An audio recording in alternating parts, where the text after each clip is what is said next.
quisiera hacer un programa un poquito diferente con la doctora Ana Robles, que es neuróloga.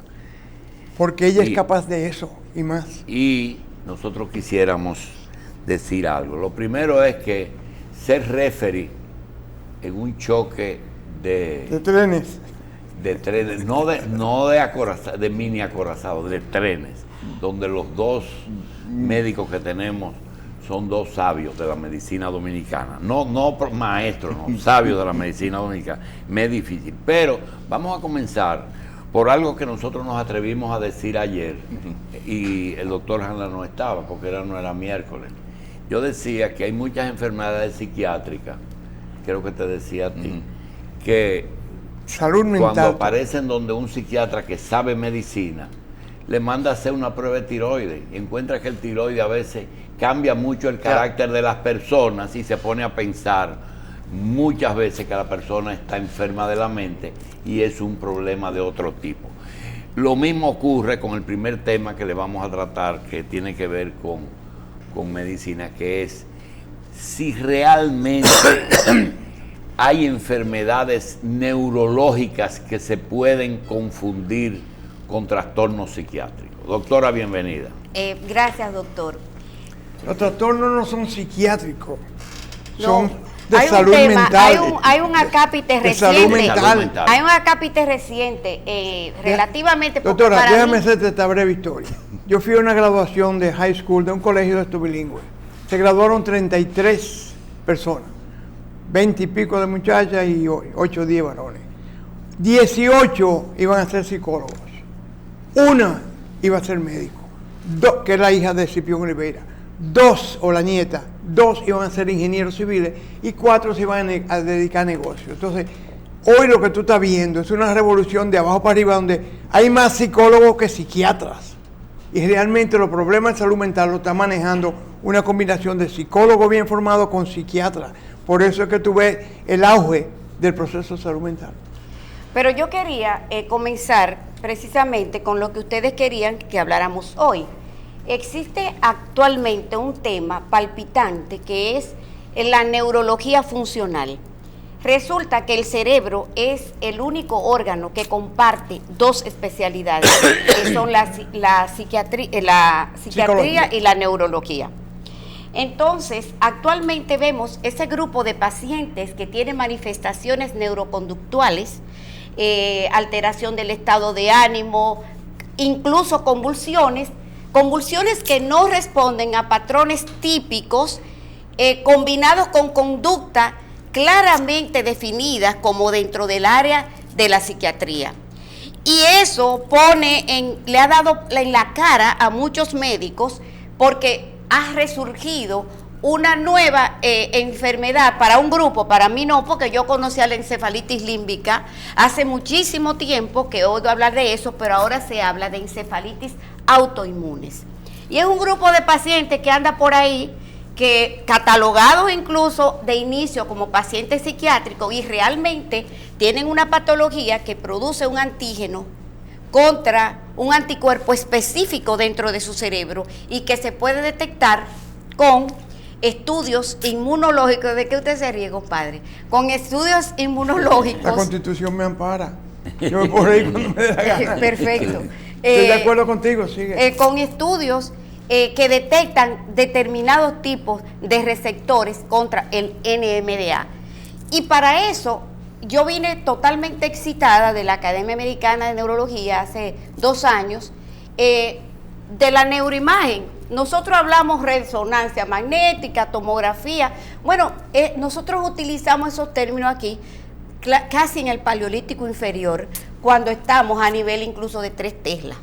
Doctor, existe lo que se llaman estudios funcionales con la resonancia magnética, cambiando software, por ejemplo, el resting state, que es una parte de la resonancia magnética que tú pones diferentes software y mide, y es el DTI, que es el detector de imágenes de receptores contra la dopamina. Entonces tú entras medio loquito, te hacen ese, no, ese es un psiquiátrico. Tú me quieres decir que entonces ya hemos llegado a un punto en que tú puedes detectar en un equipo mecánico o o científicos hasta el alma de la Llegamos a la intimidad, Al a la alma intimidad del cerebro. Sí, ese software le da Estamos la como a dos pasos de Dios. Sí, sí. O sea, aquí Se estamos llama utilizando- Resting el soplo State divino. O sea, Emara. aquí estamos utilizando la imagen casi como una simple foto. Todavía prácticamente. seguimos como fotógrafos de interiores, como dice el doctor Con mucho Paliza. déficit en los que interpretan las imágenes. Eso es verdad. Que conste, ¿eh? Que conste. Mira, hoy el PET scan, que es la tomografía por emisión de protones, en Estados Unidos tiene que ser leído simultáneamente por 2 radiólogos, porque se presta mucho a Y confusión. dentro del contexto, y usted sabiendo lo que usted va a O buscar. sea, no es tener el equipo, inclusive es tener el técnico y hacer un update, a modernizar el software, que es la parte sensible del aparato, para que dé los elementos que tú estás buscando. No una imagen en blanco y negro de cosas que todo el mundo sabe que existen. ¿Y qué Pero- es lo que nos da la imagen? Un lenguaje que pueda entender el doctor Bosco Guerrero. Por ejemplo, doctor, y Ese no, me este, sorprendió mi hermano. que aquí hay un Guerrero muchacho Heredia. dominicano que está Eso es brillante, muchacho. un muchacho dominicano que está en Estados Unidos. Y este chico, él no es neurólogo, él es PhD en investigación y esas cosas en neurología. Y él se ha reunido con un grupo de neurólogos y este grupo de pacientes, por ejemplo, en Zika, y tomaron imágenes de Zika, de pacientes con Zika y de determinados lugares donde hay resonadores de alta resolución, se llevan las muestras y se toman las imágenes y él puede hacer ese rejuego en Estados Unidos. ¿Y qué variante tiene esa enfermedad del mosquito que puede alterar el sistema nervioso central? No, es que Produce la microcefalia de los niños. se El produce, feto. o sea, el A la mamá. Al feto, a la mamá. no, y se estudian ese cerebro a ver lo que realmente ocurre en los cerebros, en el complejo dengue, zika, chikungunya, en el complejo completo específicamente. O sea, esas imágenes a veces tú te salen normales, pero utilizando esas nuevas técnicas tú puedes detectar especificaciones en eso. Hablando de virus, como hábilmente dice la doctora Robles, vi ayer un trabajo de Cleveland Clinic de Cleveland, Ohio. Un joven con un glioblastoma que colapsa, ¿Qué es eso? un tumor maligno del cerebro. Ya. El Lo- más maligno de todos los Le gliomas. operan, le sacan lo que pueden sacarle, ¿verdad? Le dan su quimioterapia, radiación y demás, pero recurre como debe ser en 6 meses, 8 meses. Entonces lo que hacen ahora es, lo abren de nuevo, en el tumor inyectan un virus no conocido todavía, no es Zika, no es chikungunya, no es herpes, no es todos los virus que nosotros conocemos. Y ese cerebro, ese virus, induce en esas células alrededor del tumor una reacción contra el tumor que lo segrega, lo limita, lo controla. Solamente a células enfermas, no a células sanas. No, le inyectan alrededor del tumor. Son células sanas del sistema inmunológico del cerebro que reaccionan contra ese tumor y le forman una pared. Ese tipo tiene 2 años y medio Vivo. Con después un de un segundo glioblastoma. O sea, volvió a recurrir al tumor. Ayer, por ejemplo, hay una leucemia que se llama leucemia linfoblástica de niño aguda, que tiene 100% mortalidad.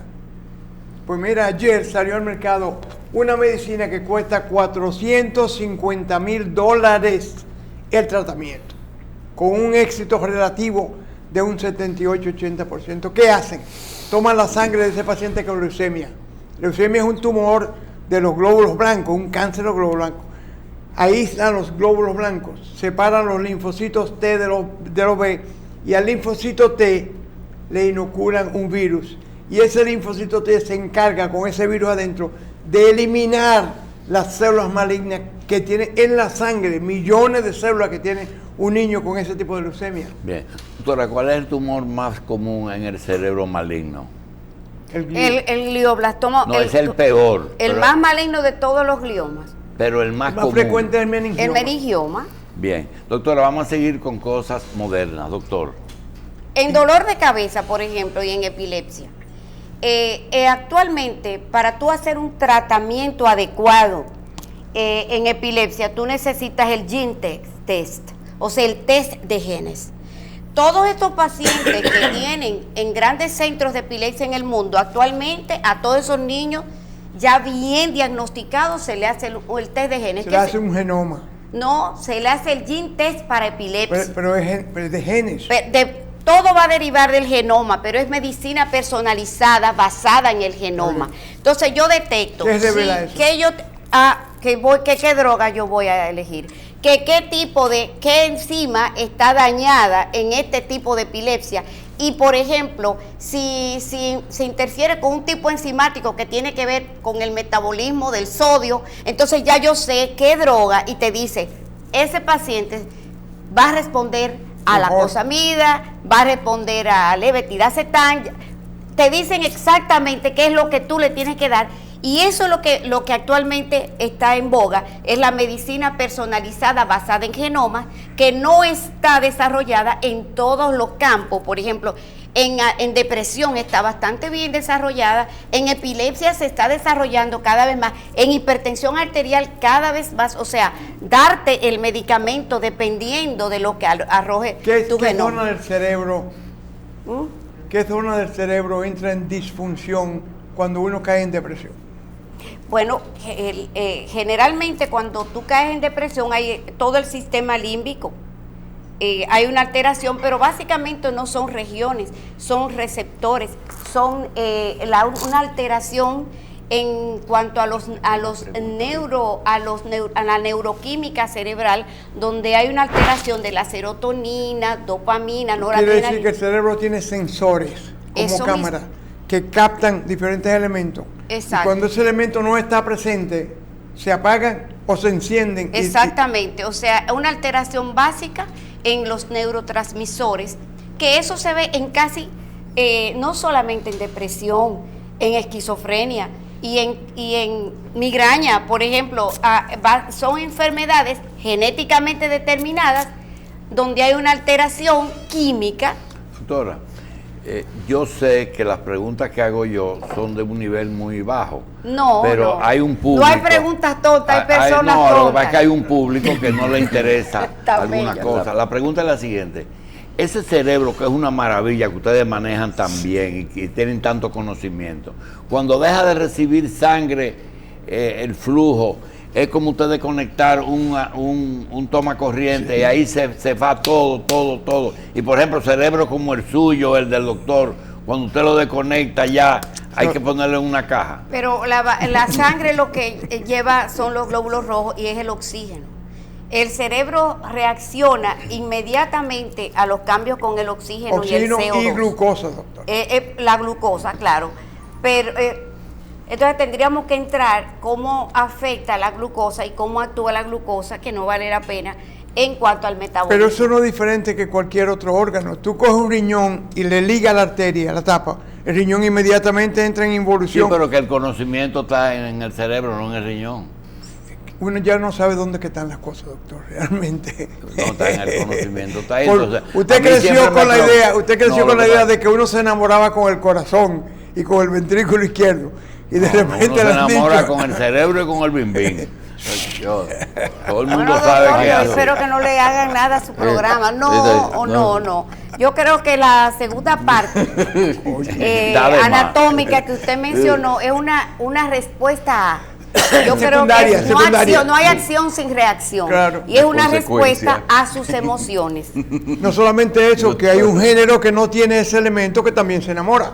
Entonces no es ese el órgano, ¿verdad?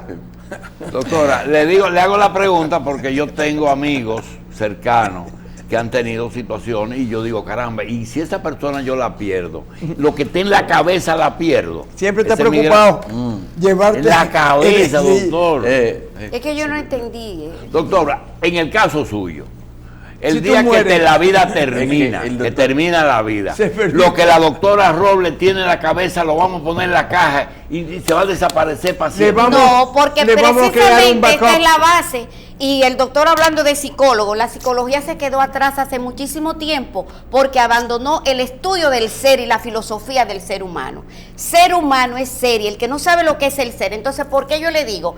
Los conocimientos que tenemos lo debemos transmitir, esto que usted está haciendo. Alguien en algún momento está escribiendo, por eso la gente se inmortaliza. Usted no sabe que hay gente que sabe eso y escribe muchísimas tonterías en un libro, pero ese libro, con todas esas tonterías, es su realidad y es su pensamiento, aunque yo no esté de acuerdo con él. Entonces hay que dejarlo escrito. Hay que, se inmortalizan cuando escriben un libro. Mira lo que quiere cuando, el doctor Jacín, él quiere crear un backup cerebral. Exacto. O sea, se te pierde, un disco duro, se te doctora. pierde el teléfono, pero tú tienes un backup y tú Pero vas y es le pones que- es que la doctora Robles, el doctor Hanna, el doctor José Israel. José Israel Cuello, Federico Enrique, Andrés L. Mateo. Nerio Toda esa- Rodríguez. Toda esa gente que tienen en el pero cerebro. si esas personas Yo no quiero que- se aparearon con personas inteligentes, pueden transmitir, porque definitivamente la genética es sumamente importante. La generación de esas personas le deja a la humanidad parte de esa genética y de esa inteligencia. Bien. doctor. Una vez aclarado el tema, vamos a dejar que Carlos haga una pregunta de esa Dos injundiosa. que dos él preguntas, bien. El doctor me aclaró que el cerebro consume Bueno. azúcar, que ese es su alimento fundamental. Creo que si hay algo Y más usted me oxígeno, sí, abundará con respecto a eso. Pero además de lo del oxígeno, la circulación sanguínea, las entradas, las formas en que ese oxígeno llega al cerebro, además de los glóbulos rojos, la respiración, problemas respiratorios, una sinusitis permanente, un problema de esto, que dificulte la entrada de oxígeno, puede también traer unos problemas neurológicos. Sí, pero yo creo que tiene que ser una sinusitis, por ejemplo, en un grado tan extremo que obstruya definitivamente un seno cavernoso. la respiración. O sea, si tú tienes una sinusitis a ese nivel, debes tener algo más, debes tener un tumor ahí o algo así. Pero es la respiración y el sistema respiratorio es tan importante para el cerebro. Okay. Y siempre he insistido, cuando vamos a buscar cualquier patología o daño cerebral, comencemos fuera del cerebro, comencemos con el corazón y comencemos con el transporte de oxígeno, con el pulmón, corazón-pulmón, porque esos son las cosas de donde nosotros podemos mantener la homeostasis dentro del cerebro. Sí, hay una persona que está pero preguntando- es verdad que una infección viral, una gripe mala, lo que sea, también puede llevar cerebro y te produce una cerebritis o Sí. una meningitis. Pero hay una persona que nos dice que los que sufren de jaqueca extrema y nunca se le ha detectado ni sinusitis ni nada, pero aún así le duele la cabeza todos los días. ¿Por dónde sería el primer lugar por donde debería un especialista como usted empezar a buscar? Lo primero, que el paciente que tiene dolor de cabeza todos los días, Tiene que tomar- hay que detectar por qué. Porque si no es una cefalea, que es una cefalea primaria, un dolor de cabeza primario como el dolor de cabeza o cefalea tipo tensión, no tiene que doler todos los días. Pero la migraña puede doler todos los días si se transforma en una persona que usa medicamentos de cualquier tipo que tenga que ver con la migraña, y ya ese migrañoso no es migrañoso, sino tiene una entidad nueva relativamente que se llama cefalea crónica diaria. Y ahí tú diferencias un neurólogo cefaliatra de un neurólogo general o de un médico cualquiera. ¿El neurólogo es cefalógeno o cefaliatra? El cefaliatra es el neurólogo, Cefalógeno. no necesariamente tiene que ser neurólogo para ser cefaliatra, es la persona que se dedica A la al cefalea. tratamiento y estudio de la cefalea y específicamente Bien, al dolor de cefalea cabeza. primaria. Doctora, yo quería plantearle un problema económico. Mucha gente dice, caramba, yo he pagado muchísimo seguro en mi vida y yo creo que es hora de yo hacerme una resonancia o una tomografía del cerebro. Dicen eso. Otras veces dice la ARS, aquí hay muchísimas cosas que se hacen de más y no es necesario. Y entonces uno dice, caramba, ¿y cuál es el punto medio? El síntoma de problemas cerebrales, dolor de cabeza, mareíto, problema de visión, problema de equilibrio, en fin, háblenos de cuándo es necesario, y está en el protocolo, irse más allá de una consulta neurológica por un dolor de cabeza o por un mareo. Lo más importante es el examen físico. Y yo, en mi caso particular, que no estamos para hablar de mí en este programa, cuando yo veo un paciente, automáticamente no viene solo si tú tienes una patología más allá de un trastorno funcional. Entonces tú te das cuenta con el interrogatorio y el examen físico si esa persona necesita resonancia magnética. Pero aquí hay una cosa peor, aquí hay un abuso en la clase médica de indicar resonancia magnética con gadolinium, con medio de contraste, como si eso no hiciera nada, como si el gadolinio no se acumulara, como si el gadolinio no hiciera daño. Entonces, están cansados los radiólogos buenos de decir no indiquen tanto estudio con gadolinium. ¿Y qué es eso, ¿Qué? Ese contraste. Eso es lo que se usa en la resonancia magnética. ¿Y cómo usted sabe si hay un problema circulatorio en el cerebro sin contraste? Para indicar ese estudio, primeramente tú indicas un estudio normal. Y dependiendo del hallazgo de ese primer estudio, tú podías mandarlo a contrastar. Yo lo que digo, no es que no se hagan, sino que primeramente se haga un estudio base, una resonancia magnética, sin contraste, y luego el otro. Como usted sabe que uno de los problemas más comunes es el aneurisma. No, pero y el doctor, aneurisma solamente yo entiendo que se No. Si tú tienes un angioresonancia, o si tú tienes una resonancia, y señores, y cuando nosotros no teníamos resonancia, que nosotros podíamos ver el aneurisma con una simple tomografía. Se moría más gente. No, con una no, porque lo diagnosticaban. No, le hacían una arteriografía. Una arteriografía, y generalmente se diagnosticaban los sobrevivientes cuando hacían un primer sangrado o una cefalea en trueno, o sea, el primer o peor dolor de cabeza de tu vida. Tú tienes un dolor de cabeza que nosotros le decimos en trueno, o sea, rápido, invalidante por un momentito, y tú tienes que sospechar que hay un sangrado hasta que se demuestre lo contrario. Y ese de que sufren de migraña, ¿a qué edad debuta ese dolorcito? Para uno saber si es ya parte de ese organismo. Después de los 3 años, específicamente 5 años, cualquier persona puede manifestar migraña. Y hablando de actualidad, la migraña ha cambiado muchísimo, y también su tratamiento, que va dirigido hacia 2 vertientes importantes: el ganglio esfenopalatino y hacia el CRP, el péptido, el gen relacionado con el péptido de la calcitonina, que es lo que provoca toda esta locura, todo este desastre que ocurre en el cerebro. Ese último pedacito tiene que traducirlo. El CGRP, o sea, el péptido relacionado con el gen de la calcitonina, es la base fundamental de la patología y la fisiopatología de la migraña. ¿Y una gente se puede curar de una migraña? Se controla, porque la migraña es una enfermedad genética.